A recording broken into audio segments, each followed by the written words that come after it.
What is up, my friend? Welcome to episode number 78 of the Anthony John Amix podcast. Now, this episode is all about stepping up your inner game of success, and I've asked Jill Stanton of Screw the 9 to 5 to come onto the show and share how her inner game was a huge key in her and her husband unlocking the next level of success in their own lives and in their own business. So if you have a mission, if you have a brand that you've been working your butt off to grow, and you're sick and tired of feeling like you're dragging your business uphill, or maybe you feel like you keep hitting your head against the same invisible ceiling month after month, and you want to really reawaken your powerful wealth creation, your driven inspiration, and your deeper purpose, sit back, relax, and enjoy the show.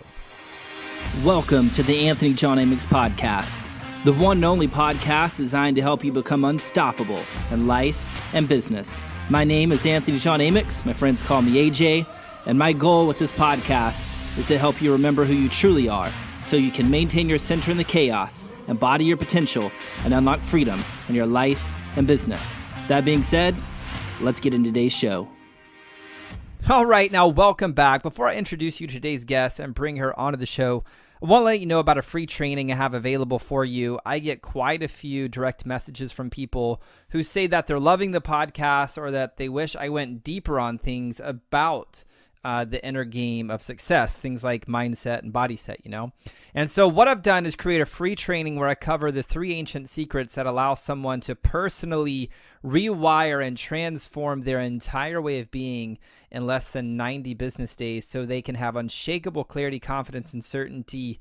Even in the midst of uncertainty, they can escape the internal pressure that has driven their success but keeps them miserable, unfulfilled, and burnt out while becoming more successful, and also lead their industry, market, team, and clients with unshakable conviction and power and become the preeminent authority that pushes the world forward with their product and their service. All you have to do is head on over to trainingwithaj.com to grab your spot for that training. Again, just go to trainingwithaj.com to get instant access to that free training. With that being said, let me introduce you to today's guest. Her name is Jill Stanton of Screw the 9 to 5. If you've never heard of her and her movement, she and her husband Josh, they have a business called Screw the 9 to 5. They created that business as a way to show others how they were making money from over 30 online businesses while living overseas. And since 2011, they've gone on to create a business that generates high 6 figures. And maybe, I believe, even this year, they are knocking on the door or even cracking the code to 7 figures in their business this year. And they're just on a mission to inspire others to always live life on their terms, no matter the circumstances. Jill is an all-around rock star, all-around amazing human being. From online entrepreneur to mom to epic wife, she is just all things amazing. She's a ball of energy and just a joy to be around. So with that being said, let's bring Jill onto the show. Jill Stanton, welcome to the podcast. I'm so excited to be here and slightly terrified. Why would you be terrified of coming onto this podcast? Because I know you love the deep work, and I'm all about the deep work, but it doesn't mean it doesn't scare me sometimes. Well, let's just stay superficial then. Let's just stay superficial. That's not how we roll, Anthony. Man, this is I'm excited for this. Episode 80, I believe. And it's kind of crazy. So I was in Spain when I was going through some of your stuff that you guys did as a bonus for James Wedmore Business by Design thing. Forgot what you guys called it, but you guys did something. And I was getting advice for the podcast then when I had 0 episodes. And now here we are 80 episodes later. 80 in. Making magic, making audio magic or video magic. I'm just trying to adjust my camera. It's everywhere. It's everywhere on audio and everywhere on video too. Just look at you repurposing. It's crazy. It's crazy.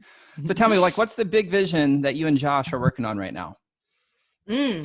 Yeah, right now, we've kind of streamlined. We're all in on our course creators boot camps, and we're just really, after so many years of complicating things and doing all the things, we've come to the realization that we're really looking to simplify and streamline, simplify to amplify. And so we've gone all in on our course creators boot camps, which then lead into our pop-up group accelerator. And we've got our podcast, and we have a coaching program right now. And then that's it, man. Super easy breezy. I've started doing mindset coaching. Anthony, you'd be so proud of me because I, for so long, did not do that. because I had a belief that Josh was the teacher. He's so much of a better coach than I am, and he's more logical and structured and all this stuff. And I finally had a moment when we were planning out this last round of the boot camp, and I was just like, can we swear on this? Oh Can yeah, we swear? absolutely, Oh, for okay, sure. I great. mean, I you've was been like, with me long what? enough. Yeah, I was like, what the fuck, Jill? Like, you are so in your way around this. What would it look like for you to step into your own coaching series and start teaching what you've been working on for the last, I've been on an inner game journey myself for the last 2.5 years. And so starting to teach that and what I've learned throughout the process. And I finally did it. It was like magic. I felt high after every single one. So I'm so excited to do more of that and to really lean into my own like coaching on the inner game, because Josh handles the outer game. So I feel like it's a perfect blend. So Dude, that was so a many very people. wordy explanation. It's perfect though. It's absolutely perfect. What's your big why, like driving you to kind of do that, to do the inner game and outer game for, course creators? One, I think that inner game is the work. And I feel like so many of us entrepreneurs torture ourselves with a lot of the disempowering beliefs we have about ourselves, worthiness issues, money issues, feeling like we're frauds or amateurs. And nothing gives me more joy than seeing someone like shift, like watching them physically shift, like across their face when they're like, that's totally me. That just like is my own little boost of, it's like a drug for me. I just love it so much. And just helping entrepreneurs like really upgrade the way they think and empower them to step out of those old, outdated, unknown, underpaid chapters of their business and into a new level of themselves that allow them to be their most empowered version of themselves, which typically makes them feel way more positive, Totally. makes them way more generous. They serve people in a bigger capacity. They have a bigger ripple effect, and that just lights me on fire. So you said you've been doing the inner game stuff personally for 2.5 years. What led you from going external, hold up, pause, internal? Yeah, man. An emotional breakdown. I say that lightly, but it really was. Like, I remember it so clearly. I was all the weeks pregnant, which might have had something to do with it. I was like 39 weeks or 41 weeks maybe pregnant at that time. I was over it. And I was quickly becoming aware of how suffocated I was feeling in the business, both Josh and I, and quickly realizing like this business no longer aligns with our values. And that was a whole, like, that realization was so scary for me, because up to that point, and it was like mid-February 2018, I was in Port Moody, BC, Canada, on the floor of my closet, bawling my eyes out because I had this realization. And it was big because everything we were known for at that point was our membership site, our Facebook group, like this community we had built, and like it felt so suffocating for me. And then I became a mom. I had my son Kai, and that experience, like my birth experience, was the most impactful experience of my life. Like, it's my favorite memory. I talk about it all the time to anyone who will listen, especially moms who are about to give birth for the first time. And he was the catalyst for so much change. Like, he was the catalyst for so much consciousness, truthfully, because before that, I think we were operating in a mindset of like, well, it must be something external. Like, it must be that we haven't cracked the code yet, or we haven't figured out our funnel yet, or our ad strategy is shit, or our team is, lackluster, or whatever. I was always making it outside of me. And when my son came into the world, it was the first time we had really given ourselves the permission to not work for, I'm just going to own it and call myself out, 9 days. Like, I took 9 days off work after having a human. Not the smartest move, but anyways, it was the first time we had given ourselves space to just start asking questions like, what feels off? What feels off? Like, we are so happy, so lit up by this little bundle. What feels off? Like, why don't we want to go back to work? And it was that started prompting a lot of questions for us. Like, what do we want? What do we really want to feel? What really matters to us? What do we want to create? And truthfully, that was like a few months of that lack of clarity, that misalignment. And if you've ever felt the pain of unalignment, it's so painful because you can't put your finger on it because you don't have clarity yet, because it feels like, I don't know, it's just a weird experience. So we just asked ourselves over and over for months, what do we want? What is feeling off? Like what feels heavy? What feels light? And it took us a good 4 months to figure it out until we finally had the realization that we needed to shut all of our paid offers down. We shut down our community, our free group, every course we had, everything. We hit the reset button. We shut it all down at the end of 2018 and hit the reset button and started 2019 fresh and rebuilt. And during that process is when my inner game started. I started reading books heaps. And I never considered myself a reader before that. I always said to myself, I swear to God, I'll wrap this up soon. I know I'm a talker. That's perfect. But That's great. I kept saying to myself, oh, I'm not a reader. I don't have time. I'll read when I'm more successful. Like just peeling back the stuff I used to believe about success. I'm just like, wow. Like you didn't consider yourself a reader because you didn't think you had time, and you thought that maybe when you become more successful, then you would focus on your inner game. What the fuck are you thinking? It's that behavior now that will create the success you want. Like being the person you want to be when you're a success, but now is how you create success. And so that started it all. Mm. You know, a lot of people, I think they don't really like trust themselves to like do what's required to make their vision a reality. Like you guys talked about shutting it down, which is a big deal because you guys were doing some good revenue numbers and putting, you know, like had a good lifestyle.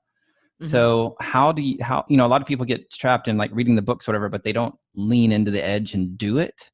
So how did you really overcome the big fear and just lean into the edge and then do what's required to create this new evolution, this new expansion for yourself? Well, that way of doing it, the way I was doing it was no longer working for me. I felt miserable. I mean, I just felt heavy. And so the alternative seemed light, right? The alternative seemed full of hope. Like, oh, I could recreate myself. I could start to learn why I get triggered around things, or why I feel nervous around this, or why I have anxiety around this, or why I beat myself up about this, or why I was so, I had so many disempowering beliefs about money, like so many. And I would stress myself out. Like I would think of worst case scenarios all the time. I would be that chick who was relentlessly checking my bank account, like something had changed in the last few minutes, and almost like planning for worst case scenarios, right? And so anything other than that felt like a win to me. So I leaned all the way in. And I just baby stepped my way. Like I just started waiting for books to kind of come into my world, and they did. And mentors around this, and just people who had gone through or had made bold, courageous decisions was really what I was looking for. Like people who were unapologetic, was really what I gravitated towards during that time. Plus layer in being a new mom and all the heaviness we place on ourselves around that. Like, am I doing it right? Oh my God, should he be eating more? Should he be doing this? Should he be doing that? I was just looking for some relief and some space. Do you think people have to wait till it gets heavy to make that shift? I think that's the first, no, but I think that's the easiest way to become aware of it is just being like, a brick truck, right? Fuck, this sucks. How do we fix this? But hitting rock bottom will be a great trigger for that, right? But no, I don't think it has to get there. I just think that that's when you become the most aware of it. But as I've been on this journey, like I've really tried to become aware of my triggers and becoming aware of when I'm thinking disempowering thoughts, like when my thoughts go to like level 5 Jill instead of level 10 Jill, right? And so I notice what? Anthony, say the physiologically. Word. Thank you. I notice that my heart speeds up, or my breathing gets more shallow, or my thoughts start to race. And that I've associated that, or assigned that trigger to being like my body's alarm system, and be like, yo, your thoughts are off. Clean it up. And so I've really started practicing like catch and cancel, like catch my thoughts when they come up, because they always will. Like, sure, of course. You're always going to have disempowering thoughts, right? Yeah. That's just the way we're triggered or wired. Sorry. And then I cancel them. I am a weirdo who says it out loud, like cancel, cancel. I'm not thinking that way anymore. And then I consciously replace it with the new belief I want to believe. And when you replace it with a new belief, I'm curious, does it ever like change like your emotional response, or when you're replacing the words, you still feel like you're full of shit? So it's so funny you say that. And I I talk about this in my own coaching as well. Like when you're in a negative thought spiral, you do not believe it when you then switch to like a positive affirmation. I am a money magnet. Inside you're like, shut up. You don't believe it. It Sure. doesn't resonate with you. And so I try to look for declarations that I believe are true. And so I am committed to making this work. I am committed to creating success. I am committed to, whatever it is. And one mantra that I've really incorporated into my life, and I say it every single morning that I'm conscious enough to say it as my first thought. The minute I become aware that I'm awake, I say, I'm the type of chick who gets everything she wants. And it just like sets my day. And I did not believe it when I first started it, truthfully, Sure. but I just made it such a habit. And now I believe it for good and bad. So if something bad comes into my world, I'm like, oh yeah, because I'm the type of chick who gets everything she wants. So I must have been putting that out there somehow. Either my focus was on that or my point of attraction was on that. It's allowed me to take so much responsibility for myself, my vibe, and my reactions to things. Brilliant. What do you find are like 2 or 3 big mistakes a lot of personal brands are making right now when it comes to like scaling their business and just being like happy in the process? One, I think they try to do everything themselves. Like I think they really struggle to delegate. And I see that so much. I see that. I just got off 2 back-to-back mastermind calls, and that was very common theme around like struggling to hand things off or struggling with team. I think we hear a lot of like horror stories. And so we're like, no, I do not want that. And like, if someone falls on their face or screws something up, we're like, I knew I should have done it myself. But one thing I've learned from one of my greatest girlfriends, Adrienne Dorison, she has a business with Mike McCalla. It's called Clockwork. Is you want your team members to make mistakes because you empower them to figure it out and become more resourceful and accept the responsibility. And so learning that piece has been so clutch for us. I'm really proud of the team we're building now. They're so resourceful, so motivated, so driven. They believe in what we're doing and they're all in for it. So that's been a huge thing that I've seen other business owners have to learn, and myself and Josh. Second, I don't know if a lot of people, especially if you're just on the come up and you're looking to scale, I don't think a lot of people prioritize inner game as much as they should, because they think it should be like, it must be a ad strategy or a funnel or the offers off or my copy's off. But if you really look at it, a lot of the time it's your thoughts that are off, or your focus is on it not happening yet. You know what I mean? Or Totally if know you what you set mean. yourself this sexy goal and you're like, I'm going to make $50,000. But then there's this like little niggle inside of you that's like, but what happens if you don't? Like, what will we do if that doesn't happen? Or what will happen if this? And so I always use that. That's the sign that your attention is on that, on the lack of it, on the not having of it. Yep. And so I think inner game's a big one. And then 3, I think a lot of us who want to scale and go big struggle with loneliness. Not a lot of people get what we're trying to do, or the sacrifices we're making, or the risks we're taking, or the money we're making, or who we have to become, right? There's a lot of change that goes on, and growth and evolution and expansion that goes into becoming a great entrepreneur and a great leader. And so I think a lot of people feel lonely because not everyone in our offline lives tend to get what we're trying to do. And so surrounding yourself with a badass crew of entrepreneurs who get it, I think it's so important. It is what will carry you through those dark times when you can't do it yourself. Is that what you do to combat loneliness? Is just surrounding yourself with people virtually?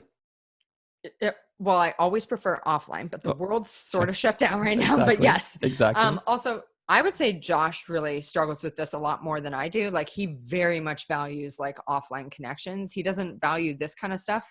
Whereas this is great for me. I'm like, I get to have conversations with people. I had 2 badass mastermind calls before this. Like, that fills my cup. I feel connected to those people. We support each other. We talk through things with each other. I don't need to always see them in IRL or offline. I prefer it, but this is good for me as well. But yeah, I do understand the importance of it, and just a crew that you trust. I think that's the biggest thing. I don't know if I know it's not just me, but I've had a background of like having some rough relationships with women while I was growing up, and a lot of like nonsense bullying, right? And so that really impacted a lot of the friendships I pursued or how open I was Sure. to them. So I've really been trying to peel that back as well so that I can have these close-knit, trustworthy friendships that is give and take, like reciprocal, back and forth, not always just one-sided. And are you just combating that with like this battling the thoughts in your mind? You meet somebody new or you feel like you want to deepen the relationship. There's probably a part of you, I assume, that's like, oh, are they going to bully me? Are they going to Oh my God, all the this? time. And That's yeah. absolutely a thing I still deal And with. then do you just Absolutely. switch the inner dialogue to like lean into it? Well, I kind of give myself a permit. First, I am a bit wary of who I bring close to vest, right? Like I'm not just gonna meet someone at an Come event and be on like, in, "We're everybody. besties. Here's all my secrets." Sure. But the ones that I really vibe with are the strong, independent, self-motivated, resourceful, trustworthy, badass women. I just love, and I have some great relationships with some kick-ass dudes as well. But yeah, it still very much plays into my relationships, and I'm honest about it with the chicks that I'm super tight with. And so I've prefaced a lot of those relationships by saying like, I really want to be besties, just so you know, like I've also had to deal with this in my life and it's impacted my relationships, and I'm working through it and trying to become more aware and conscious of it. But if I ever seem like triggered or kind of ghost, likely that. And please still love me. Thanks for sharing. Yeah. I think a lot of people struggle with that. Men as well. No doubt. Definitely women as well. Like it's not just like a gender thing, like just a women or just men, but definitely I think all people struggle with that at some sort of level, especially That probably the people growing up where they get like cyberbullied or some shit. I don't know. It's so yo, strange to me. I 100% agree that it is not a gender thing. I also believe that women can really tear each other down. Like it's like psychological warfare for Totally. some women, you know what I mean? Yeah. Especially like all of my stuff happened in like junior high and high school, Yeah. right? When we're all in the hormones and we're all mean and catty and tribal. And I don't see dudes going through that. I mean, they certainly get bullied, but I don't see the like insidious kind of like Yeah, it's not the constant plot for chipping revenge away. type thing. It's just Yeah, more like you got some beef. At least when I was growing up, you just go to somebody and be like, "Hey, you want to take this outside and we can fucking deal with exactly. this." Right? Yeah. I remember my sister, she was very similar to me. And I think she was a sophomore and some girl was talking shit about her. And so she heard the rumor that the girl was like, "Yeah, I'm going to beat Lindsay Amix's ass after school." And so that morning, right when the It's bell like, rang, hold my she beer. walked into math class and said, "Hey, I heard you wanted to fight after school. How about we just go out in the hallway and get this done right now?" And What? the girl What a was like, badass. no. She's like, are we good? And she's like, okay, yeah. She's like, well, if you ever have some shit with me, just know we can take it Oh my outside. God. And that was it. Your Like the sister is bullying my was done. hero. Your sister is my hero, man. I was so scared. I Yeah, was always outnumbered. Like I had 40 chicks around me in my car. Like I was always outnumbered. So I had no courage or bravery sure. because I was like, I'm about to get my ass beat. And I wanted to avoid that at all costs. So I took it. Like I just head down, mouth closed, took it. And I think it really impacted me. And Yeah. as I'm starting to like peel back those layers and realize how much it's impacted me, but I'm glad I'm aware of it now because I can change it. And Yeah. And also, can I just quick say, yeah, aren't you so fucking glad we didn't grow up with social media? dude, I was about to Oh, say the same thing. Like, I would have my been daughter is destroyed. 20 months old and I think like, what the fuck is she going to deal with in Oh, school? And Sarah and I were talking about this the other day, my wife, and I was like, I don't even know how you deal with cyberbullies. Like yeah, you man. block them, but even if you block them, then they're still like getting everybody else where the conversation is still happening, but you're not a part of the conversation. And so And it's like you can't almost just just like like, walk up and smack somebody and handle it. So I don't really know how you deal with it. that's not appropriate these days, Anthony, in our overly sensitive Hey, society. I am not about this overly sensitive society. Something Me is gonna either, have to man. change. The Oh, pendulum has swung way too far the other way. way too far. Oh my God. I feel like people aren't even there. I feel like a lot of people, myself included, are a bit too timid to say some serious shit online because we're like, no, I just don't even want the nonsense that comes after that. Like it's just so over the top. Yeah. Yeah, Yeah. man. I think, this is a great point. Like when to know what to say. And I think it comes back to somebody really honoring their truth. And if we're really Mm. called, like there's something within us that's calling us to speak what we feel is our truth. Again, not to blame or shame or not to attack or not to make this side wrong or that side wrong, but to like call people back to the center line. And it's different things in different industries and different things in different topics and conversations. But I think part of that is coming home and like being comfortable in our own skin and comfortable in our own body and like checking in and being like, am I really called to say this right now? And sometimes the answer is yes, and we lean into the edge and we say it or we post it. And sometimes the answer is no, and we just stay reserved and stay home. And that's going to be a game that people are, I think, are going to have to start learning to become more and more and more aware of. Well, one thing that I'm very hopeful of and aware of is that I think we are in a great awakening right now, right? Like a lot of people are becoming a lot more conscious. And as you're talking about this, I'm like, yeah, that makes total sense to us who are aware of our feelings and our thoughts and our beliefs and our, actions. But now you're assuming that all these other kids in school have the level of awareness and consciousness to, center themselves and come back to the truth. They're like, no, fuck that. I hate that bitch. You know what I mean? And Totally. they get all riled because we don't even know what they're dealing with at home. Not. And there's not a chance any bully has come from a supportive, loving environment, right? Yeah. They're just striking out because they feel so unheard and seen and unloved. But I do believe that entrepreneurs who have any level of consciousness and awareness and our parents are raising this next gen of just big-hearted, conscious, aware, kick-ass kids. Totally. Who can come in and just make such a dent in the world. And part of where I stand on this, and this may come back to bite me in the face, but I'll say it. Sometimes the most conscious things to do is punch somebody in the face, potentially. I'm going to remember this, and then I'm going to be like, Anthony told me it was the very conscious thing to do.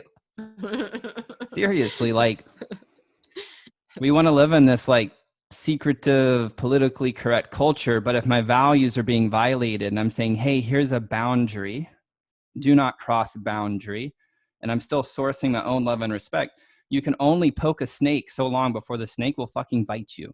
Like, it just, this is part of nature, right? So sometimes it's like, I will serve as your pattern interrupt and punch you in the face because I love you so much. You will remember this for the rest of your life. This punch in the face comes from a place of love. Exactly. God, how can you not see that? Yeah. Yeah. And then sometimes the argument is like, well, Jesus said, turn the other cheek. And I'm always like, well, I am not Jesus. I'm Anthony John Amix.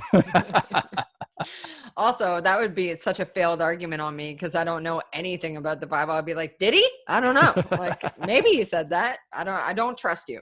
I'll have to read it myself. It's so funny. What are like 2 or 3 like huge lessons that you've learned thus far in this game that have like just really transformed your level of goodness? One, becoming aware that I was playing to not lose in like every aspect of my life. That was huge for me. Like really becoming aware of where I was holding myself back. Second big realization I've had is my fear of judgment. Man, that just dimmed. It just like, what's a great word for it? It just dimmed everything about me for so many years because I was too, funny because anytime I talk about this on an interview, people are like, what? But you're so mouthy. But that didn't mean that, yes, I was putting myself out there and yes, I'm like mouthy and outgoing, but that doesn't mean that on the inside, I wasn't being like, oh my God, I can't believe I just said that. What are people going to say? What are people going to think? Did I really do that right? Did I, give bad advice? Like when we were first starting our membership and we would do coaching calls in there with hot seats, I would cry after every single one. My husband loved it. I would cry after every single one because I was like, oh my God, did I give the wrong advice? What happens if I love someone the wrong way? Was I rude? Was I nice? Was I this? Was I that? Like, I just always had this sense of like not good enough.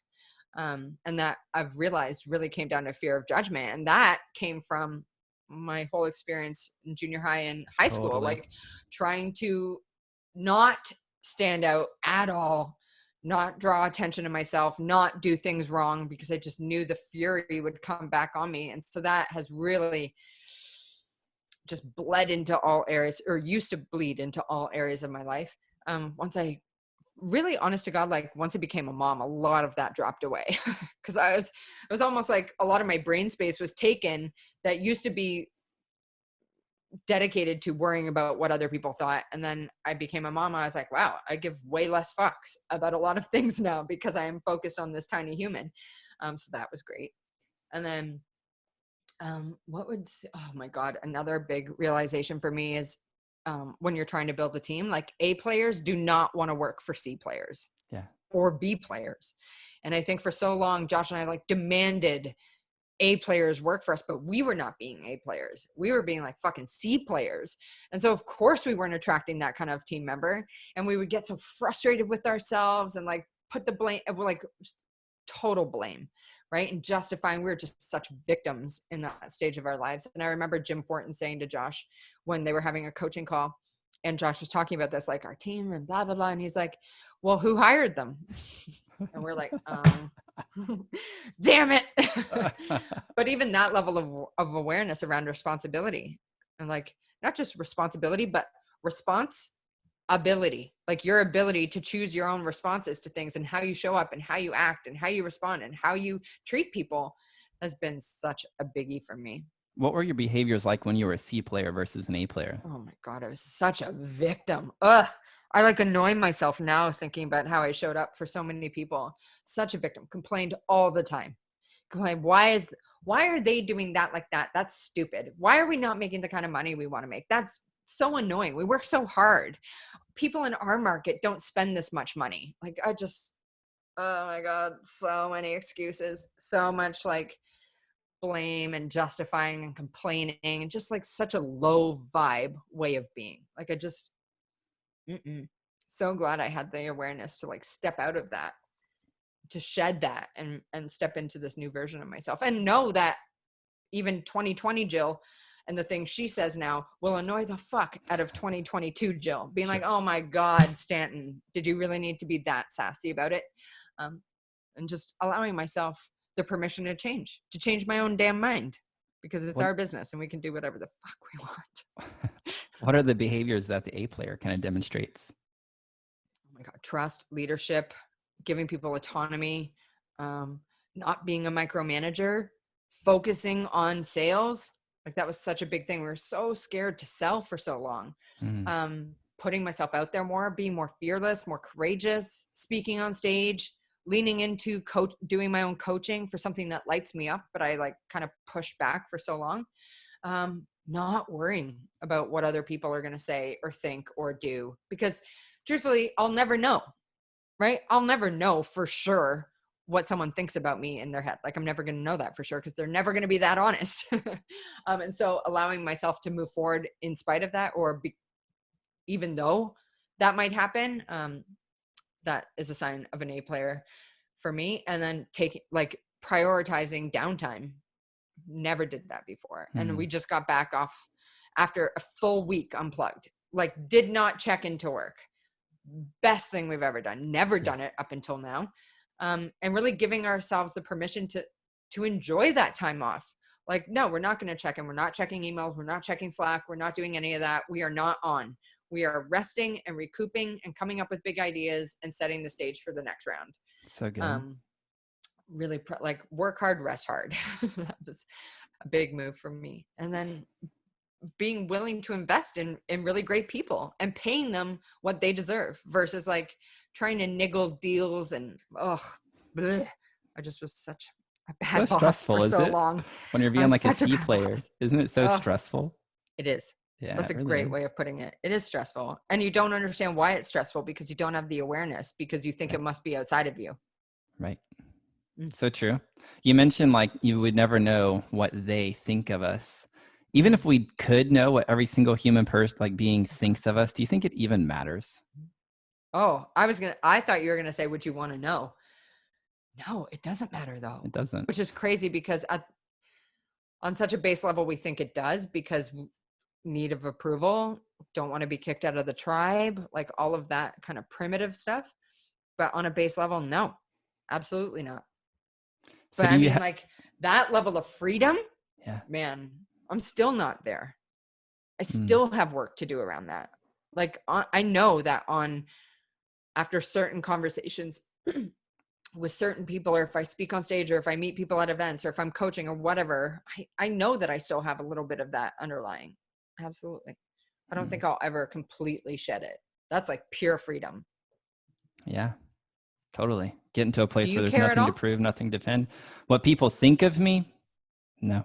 At all. You have no feelings, no feels, no. Wow, that you are the most free dude I know. I don't care what they think about me. Now, what I do care about that does still trigger me is I still hero their experience a bit. Meaning, if I say something and they're uncomfortable, then I'm like, oh, did I take it too far that time?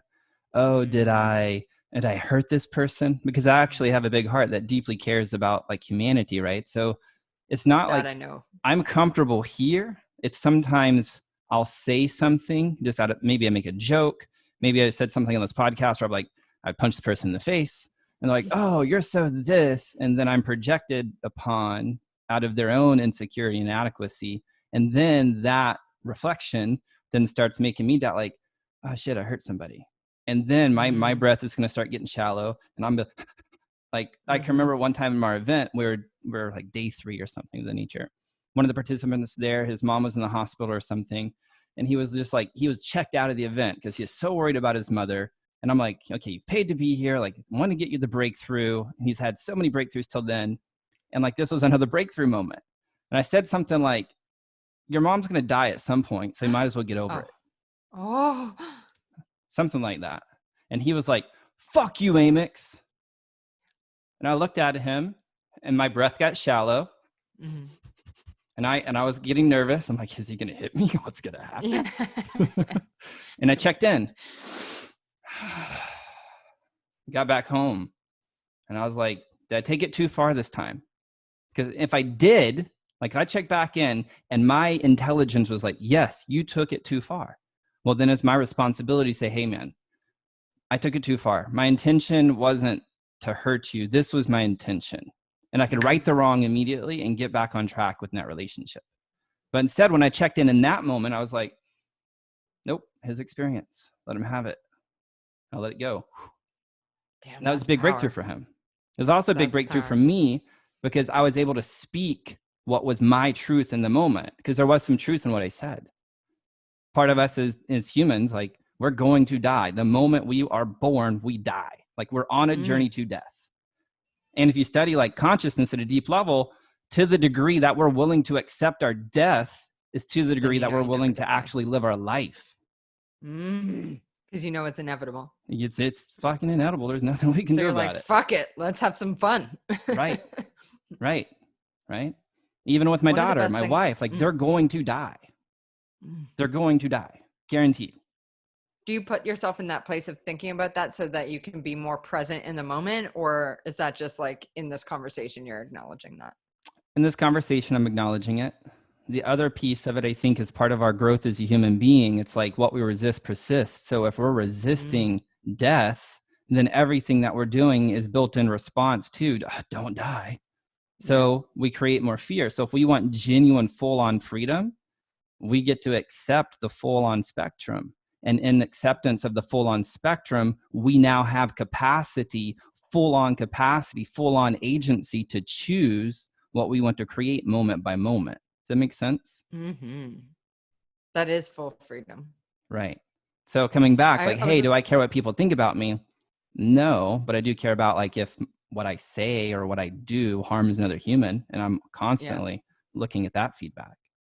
And like, was the intention the impact as well? Right. And you don't think like when you're saying, oh, was that impact different from the intention I had?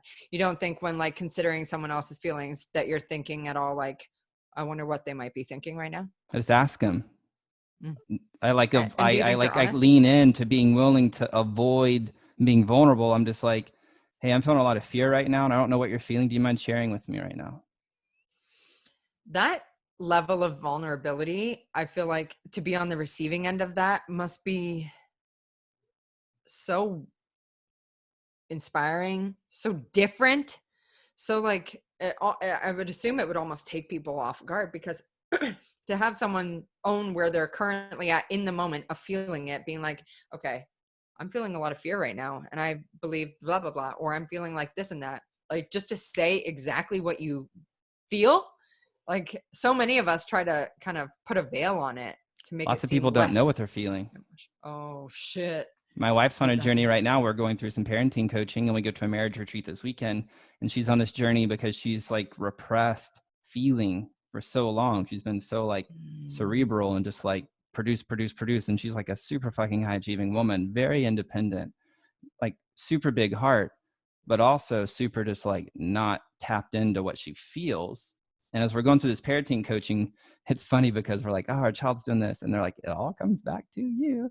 And so like, Oh, it's causing damn, I her do to like, not want to hear that. it does. I could give you so many examples.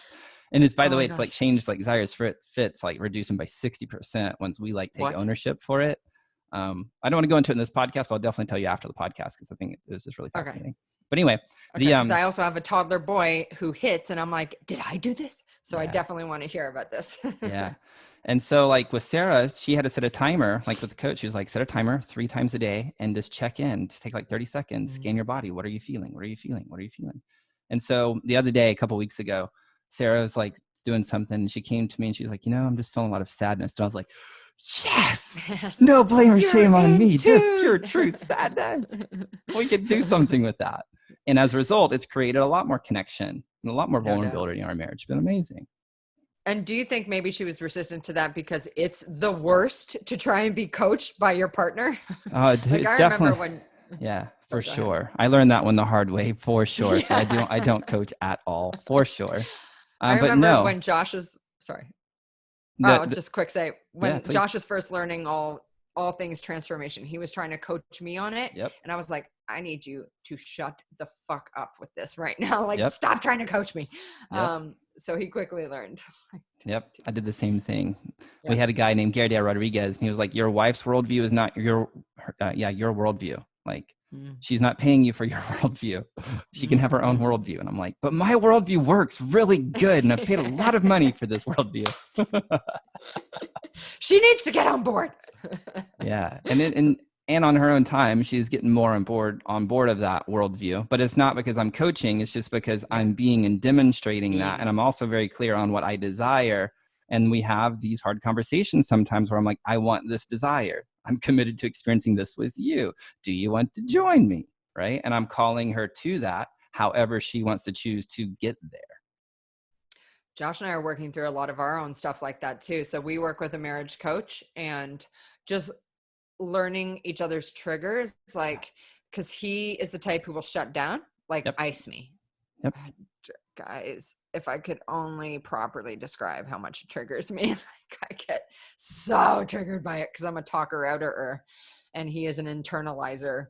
And so it's just like butting heads, right? Yep. And so learning to be more conscious in those moments for myself, to take a breath, like you're saying, like come home, take a breath, and realize that that's his way of reacting because he grew up in very big family with a lot. He was the youngest of 5 kids, like a lot of emotions going on, and like he just learned to be more quiet and like avoid conflict. And I am the firstborn and very opinionated, and very loud. And so learning how to navigate that for each other, for myself especially, like learning how to calm myself down when I want to like get into it and talk it out and come to a resolution. He's like, I need 90 minutes of silence to not talk to you right now, and then we can come. And it's taken me forever to actually like actually tune into that and give that space. I still don't do a great job of it. Sure. Like I'm at 90 seconds of silence right now, not 90 minutes. I'm like, 90 minutes? God, I could make so much happen in that time. Totally. Awesome. What's your favorite marketing strategy right now? That is such a, like the pendulum just swang to the totally opposite to where I thought we were going. Like we were talking deep shit and now we're going to go, okay, sweet. So let's talk strategies. I like how much this like bops around. Hands down, we do these paid boot camps and they're my favorite things we do. It is our biggest form of marketing and sales and traffic right now. And they are like a 5-day boot camp, which ends up being like 10 days, given like all the bonuses we train on and all this stuff and pre-party. They're my favorite things we do. and it's great because they convert like motherfuckers. It's Like a paid challenge type thing. Yeah. And Nice. what I love about it, it's a customer acquisition move, not a lead acquisition move. And so we're going straight to customer acquisition and knocking their socks off at a low price. Like we charge $47 for the 10 days. And I love it. They show up so well. They get so much out of it because they have skin in the game. We have Totally. skin in the game. We've brought in coaches. Like we hit the inner game with my coaching and the outer game with Josh's strategies and teaching. And it's just like, I just love it. I love it. I love it. I love it. And if I could only ever do not free challenges, paid challenges or boot camps, as we call it, I'd be all in on that. We're actually getting ready to do one of those too. So I'm excited. Really? Yeah. A paid boot camp? Yeah. We're playing with the price point. It's going to be 47 or 97. We're just like teetering on it. But yeah, we're about to map it out and pull the trigger on the next 3 or 4 weeks. Let's definitely jam on it because I've learned a lot and would happily share Awesome advice from the trenches. Thank you. Of course. I find a lot of times like entrepreneurs are like building their business like in resistance to the thing that they're deeply fearful of, whether it's like, oh, I don't want to be mediocre, or I don't want to not be accepted, or I don't want to be not good enough. And so from that place, they then create success and resistance to improving to the world and themselves that they're not mediocre or that they are good enough or whatever it is that they're deeply afraid of. What do you do in your business to kind of help people overcome that, where they're not building things in resistance to? One, I have a question before we dive into that. Please. Do you think that level or that way of creating success is actually sustainable? Like, will sustain success? Never. Yeah, exactly. I think it'll crash and burn. You'll sabotage Always. it because Guaranteed. it's coming from a place of disempowering. It goes beliefs, deeper right? than that. So it goes back to the success equation. So I'll be worthy, or I won't be mediocre. I won't be whatever it is when I have A, B, or C, or when I become X, Y, and Z. So when we have X, Y, or Z, or become A or B and C, we still don't feel the thing that we want to feel. So we kick the can down the never-ending road, and we never get there. So that's one aspect. The other aspect, the deeper spiritual aspect, is it defies the law of being. So the law of being is similar to the law of gravity. Like you and I could meditate and have some affirmations and say positive things all day long, but if we drop a pen's going to drop. It's a universal law of the universe, right? Not going to happen. This is going to happen here on Earth. So another one of those law of being, it states that the world gives us exactly that which we are at our core. Our core consists of the thoughts and feelings that we're holding on to predominantly. So if we're feeling and we're thinking, oh, I don't want to be mediocre, and we're building to, well, the world's going to give us more opportunities to express our mediocreness, or express our not good enough, or express our whatever that shadow is. So until we, again, can come home and be with that part of us and accept that part of us and feel it and experience it, that's what then expands our capacity to then just be at cause, where we're like, I choose the thing because I choose to do the thing. Like there's no deeper reason, there's no deeper why. It's just, that feels fun to me. That's the experience I want to go on.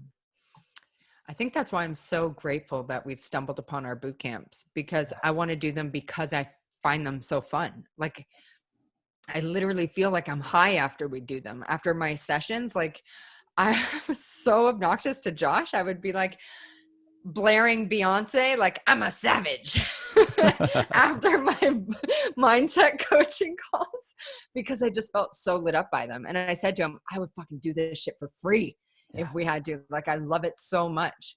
But coming back to your other cue, remind me of what it was, what you were asking. How do I help?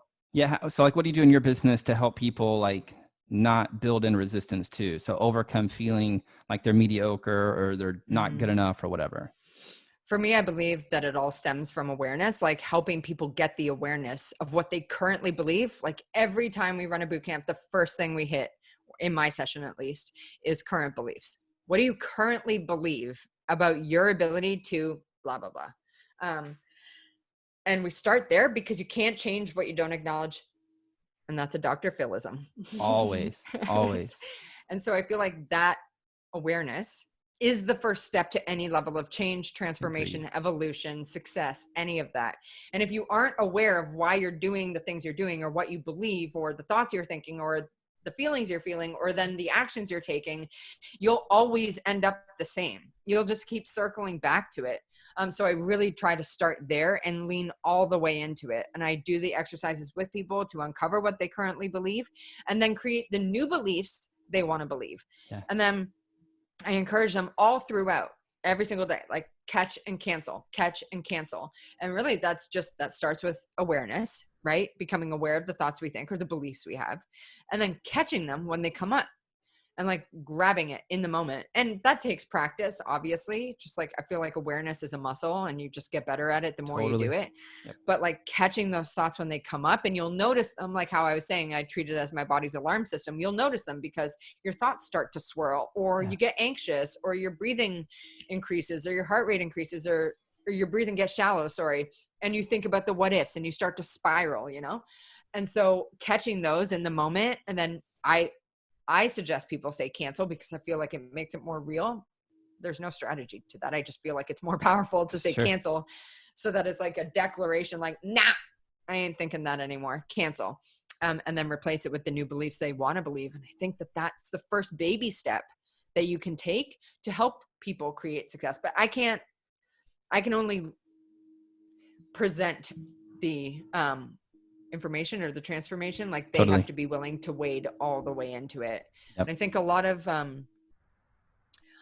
things one thing that trips up a lot of entrepreneurs is they try to resist, or they try to, like, they put up with discomfort, you know, like they try to avoid discomfort. They'll do anything to not feel it.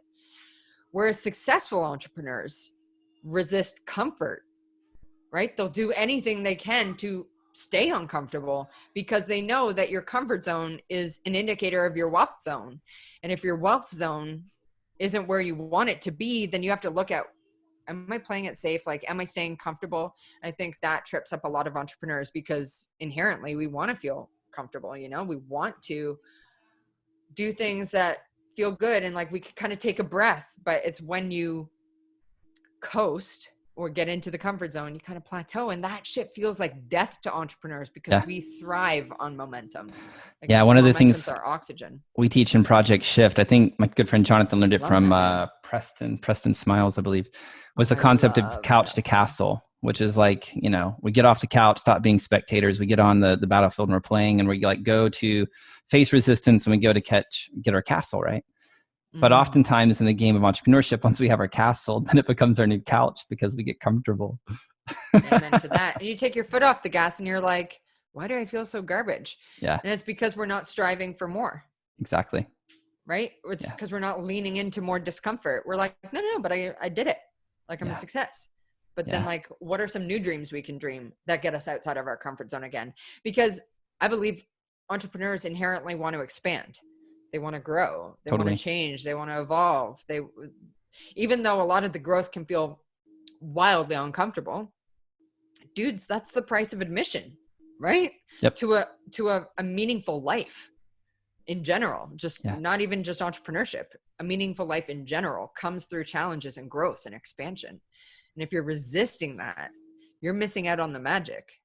I agree. I say if we're resisting it, we're resisting the very nature of who we are as a human being, which is creators. Like in our natural state, we are creators. We create. That's what we do. If we go look at like biblical scripture, they talk about like we're created in God's image, if we want to go down that rabbit hole. And in that rabbit hole, which wouldn't go far with me because I don't know the Sure, exactly. Lots of people who listen to this show specifically know quite a bit about scripture. And so like if we're made in consciousness's image, infinite potential's image, universe's image, the universe is ever expanding. So therefore our very nature is ever expanding. Yes, 100%. The universe does nothing but expand. Exactly. It's always growing. It's always trying to experience more life. Yep. And I feel like when we can tap into that and realize life wants to experience itself, and that is through the ups and downs, the contrast, like the contrast is the thrill, because you can't have one without the other. Exactly. When I became aware of that or understood that, I feel like life got easier because I don't give as much meaning to the downs. Yep. Right? To the failures or the lessons or challenges or whatever. Yep. If you could go back in time and give your younger self some like wisdom that would help her collapse time and like get results faster, what would you tell her? It's all working out for you. Awesome. Always. Awesome. If I had to sum it all up, that would be the one line I'd tell her. It's all working out for you. Brilliant. Brilliant. Well, you talked about you have this Course Creators Boot Camp. You run these things pretty often. Where can people go learn about that? What is it? Where can we tell people to go join that? Easiest way to hang with us is screwthe9to5.com. That's all spelled out, no numbers. And the bootcamp itself is screwthe9to5.com/bootcamp. Like I said, we call it a 5-day bootcamp, but it's pretty much 10 days with all the trainings and bonuses we have and all that.